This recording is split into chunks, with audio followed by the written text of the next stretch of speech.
Mana salaflardan bir rivoyat keladi. Bir kishi ustozdan so'raydi. Ustoz, men dunyo ahlidanmanmi yo oxirat ahlidanman? Ya'ni jannatiy insonmanmi yo jahannamiy insonmanmi desa, bu savolning javobi o'zingda deydi. Agar seni oldinga ikki kishi kelsa, sana oldinga ikki inson kelsa-da, biri hadiya ko'tarib kelsa, ikkinchisi sendan yordam so'rab kelyapti. Sendan yordam so'rayotgan insondan xursand bo'layotgan bo'lsang, mana shu inson menga Alloh ro'baro qildi. Qo'limdagi molimni Alloh taolo shu inson sababli oxiratga olib qo'ymoqchi.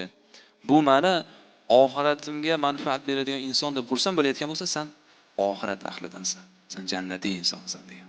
Mana bugun holatimizga qaraylik. Biz qanaqamiz? Biz mana bu gapni bundoq tahlil qilaylik. O'zimizga hisob ko'raylik. Biz qanaqa insonmiz bugun? Biz birodarimiz yordam so'rab kelsa xursand bo'ladigan odammizmi? Yoki xafa bo'ladigan odammizmi?